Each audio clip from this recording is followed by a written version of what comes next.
Buenos días, mi nombre es Andrés Aleán Romero y esta es la clase de Economía Internacional. Hoy vamos a hablar sobre la movilidad laboral.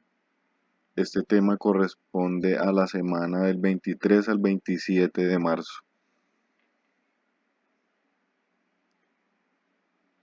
En una economía hay diferentes mercados.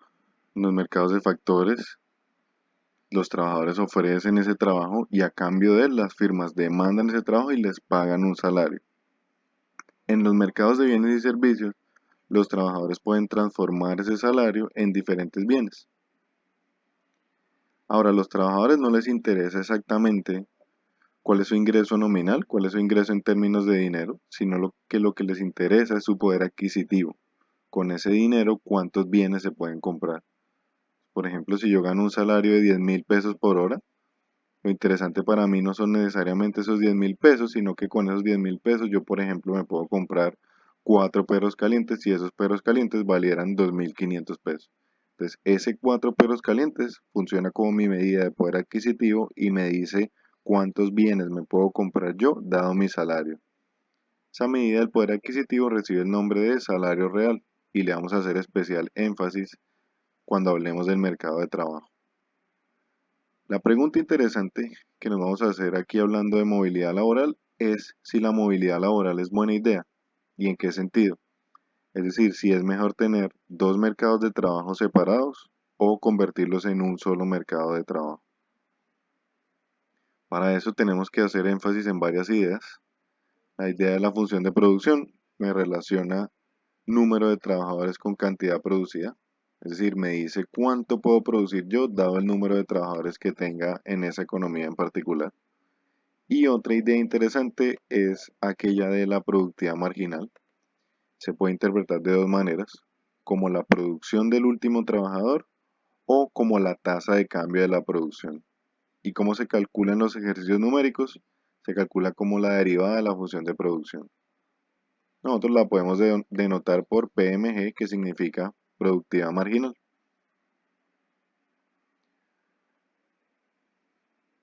Ahora, nosotros podemos preguntarnos por la relación entre la productividad marginal y el salario real. Resulta que esas dos variables son idénticas.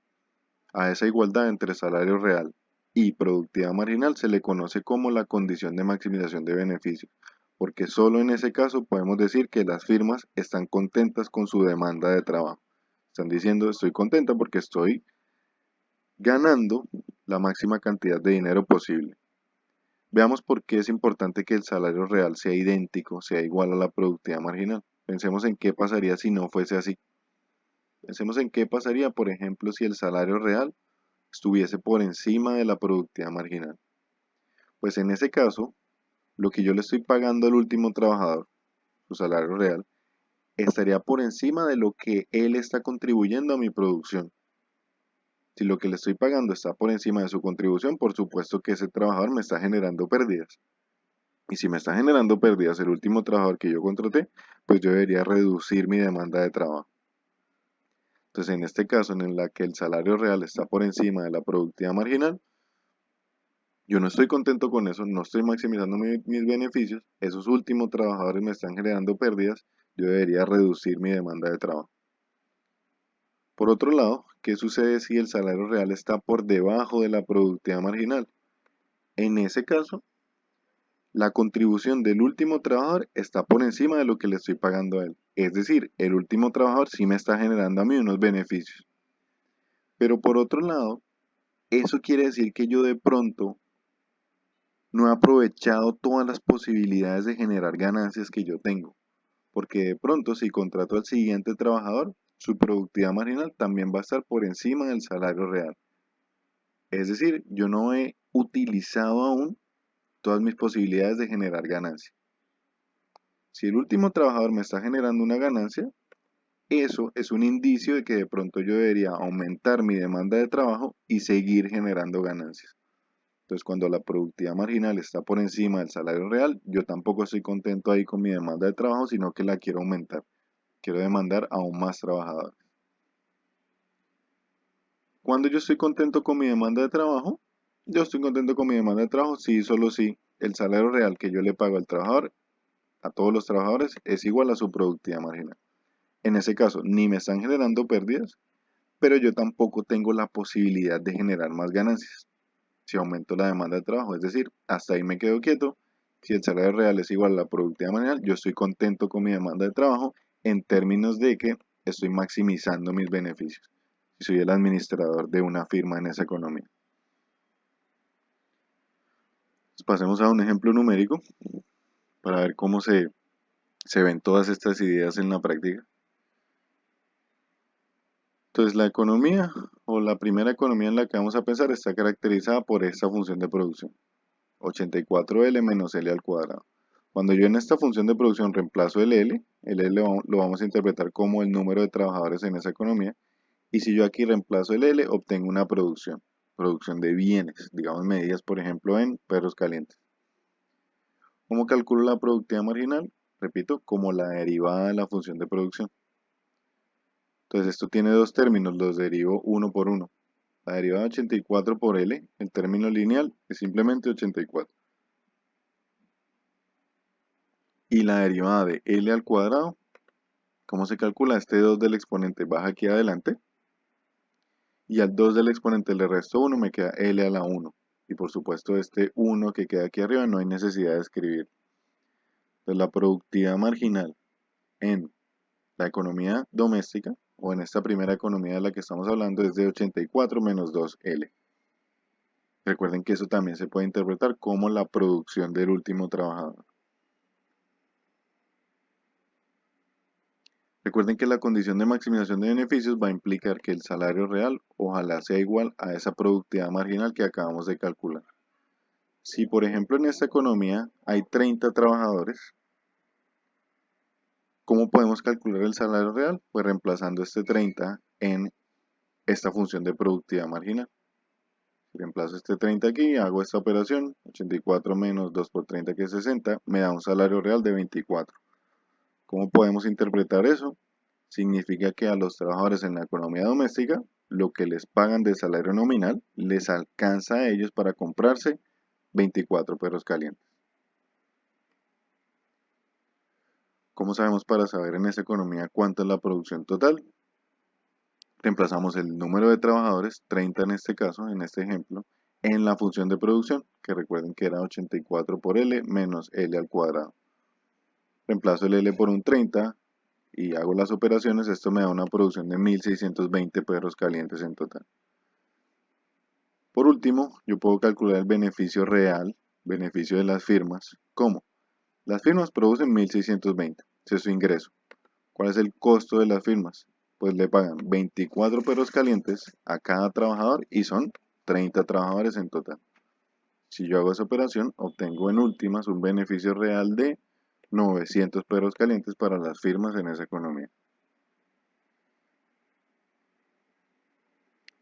También podemos pensar en qué pasa con la otra economía aquí, la economía extranjera. La economía extranjera también tiene una función de producción. En este caso es 100L menos 3L al cuadrado. Recordemos que las variables de la economía extranjera se denotan con la misma letra, pero les ponemos un asterisco arriba. La productividad marginal se calcula igual, derivando la función de producción. Entonces 100L asterisco, ¿cómo se deriva? La parte lineal la derivo como 100. Y la parte cuadrática, ¿cómo se encuentra? El exponente baja aquí adelante.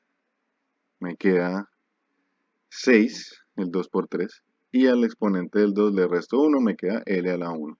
Entonces en ese caso la productividad marginal sería de 100 menos 6L.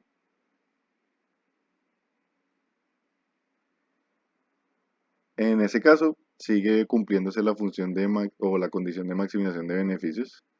Que obtenemos el salario real de la economía extranjera debería ser igual a la productividad marginal de ellos, que es 100 menos 6L. Si por ejemplo en la economía extranjera ellos cuentan con 10 trabajadores, ¿cómo sabemos cuál es el salario real de ellos? Reemplazamos ese 10 en la función de productividad marginal y obtengo 100 menos 6L, en este caso L valdría 10, me da un salario real de 40 unidades. Entonces noten ustedes que en la economía doméstica se pueden comer 24 perros calientes cada trabajador, mientras que en esta economía extranjera se pueden comer 40 perros calientes cada trabajador. ¿Por qué ellos sí se pueden comer los 40 perros calientes? Pues precisamente porque dada la oferta de trabajo y dada la función de producción, en la economía extranjera son más productivos, tienen una productividad marginal superior y eso les permite comerse 24 perros calientes. ¿Cómo sabemos la producción de ellos? De igual manera reemplazamos su oferta de trabajo 10 en la función de producción de ellos, que sería 100 por 10 menos 3 por 10 al cuadrado. Eh, si hacemos las operaciones, esto es 100 por 10 1000 y 3 por 100 300, obtenemos una producción total en esa economía de 700. ¿Cómo calculamos los beneficios? Em, los beneficios son la diferencia entre los ingresos y los costos. Tenemos un ingreso o una producción total de 700 perros calientes, la calculamos aquí arriba. Y los costos, ¿cómo son? A cada trabajador le pago yo 40 perros calientes y son 10 trabajadores, pues tengo unos costos total de 400. Y 700 menos 400 obtengo unos beneficios para las firmas de 300 unidades, 300 perros calientes. Podemos resumir todo lo que hemos encontrado hasta ahora en el ejercicio en este cuadrito muy conveniente. Tenemos las dos economías, la producción de cada una, sus beneficios, el pago al trabajo, es decir, cuánto se llevan los trabajadores para la casa en total, y el salario real. Entonces, en la economía doméstica se producen 1620, en la economía extranjera 700 perros calientes. Si hago la suma de estos dos, tengo una producción mundial de 2320 unidades. Los beneficios, ¿cómo son? 900 para la economía doméstica, 300 para los extranjeros, unos beneficios totales de las firmas de 1200 unidades. ¿Cómo calculo yo este pago al trabajo? Cada trabajador en la economía doméstica se lleva 24 perros calientes y ellos son 30. 24 por 30 es 720. ¿Y cómo calculo yo el pago al trabajo de los extranjeros? Tengo un salario real de 40 y ellos son 10. Obtengo un pago al trabajo total de 400. Y en total los trabajadores se llevan para la casa 1120. Pero repito, en resumen de la economía mundial, son 2320 perros calientes en total, de los cuales 1200 se van a casa de los dueños de las firmas y 1120 se van a casa de los trabajadores. Entonces recuerden ustedes que la pregunta interesante es, ¿qué es mejor, tener dos mercados de trabajo separados o integrarlos? Entonces pensemos ahora qué pasa en una integración económica. Si integramos los dos mercados de trabajo, los dos salarios reales deberían ser iguales. ¿Por qué? Piensen en qué pasa en la situación que tenemos ahora. En una economía ganan 24, mientras que en la otra ganan 40. La gente de la economía de 24 va a decir, yo mejor me traslado a la otra economía para yo ganarme 40 perros calientes. Pero ¿qué va a pasar? Cuando aumenta la oferta de trabajo en la economía extranjera, los salarios de la economía extranjera también caen. ¿Hasta dónde caen? Pues hasta que ya no existen incentivos para que unos trabajadores se trasladen de una economía a la otra. ¿Y cuando no existen incentivos? Cuando los dos salarios reales son idénticos. Entonces por ahí vamos a empezar el ejercicio de integración. Los dos salarios reales van a ser iguales y como el salario real es igual a la productividad marginal, las dos productividades marginales van a ser idénticas. 84 menos 2L es igual a 100 menos 2L. Ahora, ¿qué hacemos en el segundo paso? Este L asterisco va a ser igual a 40 menos L normal. ¿Por qué? Porque la oferta total de trabajo son 40. Tengo 30 en una economía y 10 en otra. Pues ¿cuánto van a trabajar en la economía extranjera? Los 40 del total menos los que trabajan en la economía doméstica. Aquí luego simplemente hago las operaciones del caso. 6 por 40 es 240 y menos 6 por menos L es más 6L. Por último, ese 2L que está restando pasa a sumar. Obtengo 8L. Aquí esta operación es 100 menos 240 menos 140 que pasa a sumar al otro lado. Esta operación me da 224, el 8 pasa a dividir y obtengo que la cantidad de trabajadores en la economía doméstica es de 28 trabajadores. Si en la economía doméstica trabajan 28 trabajadores, ¿cuántos quedan en la economía extranjera? Pues hay 40 en total, menos los 28 que trabajan en la economía doméstica, obtengo 12 trabajadores en la economía extranjera. ¿Qué significa? Que puedo concluir de este ejercicio. Mi conclusión va a ser que dos trabajadores se mudaron de la economía doméstica a la economía extranjera. Y por eso ellos eran antes 20 y ahora son 28. Y en la economía extranjera eran antes 10, ahora son 12. Ahora queremos encontrar el salario real mundial, que recuerden que ahora es igual para todo el mundo. Sí, la integración de los mercados de trabajo trae consigo el hecho de que ahora ya no uno se van a ganar 24 y los otros 40, ahora todo el mundo gana lo mismo. Para encontrarlo podemos reemplazar los 28 trabajadores que trabajan en la economía doméstica en la productividad marginal doméstica. 84 menos 2 por 28, eso es 28. ¿Sí? 28 perros calientes se lleva cada trabajador de toda la economía mundial ahora para la casa. ¿Cuánto se produce ahora? Pues en la economía doméstica quedaron 28 trabajadores, reemplazo este 28 en la función de producción doméstica. Tengo 1568. Y en el caso de la economía extranjera, tengo yo 12 trabajadores, eh, reemplazando este dato en la función de producción, obtengo una producción en la economía extranjera de 768 trabajadores.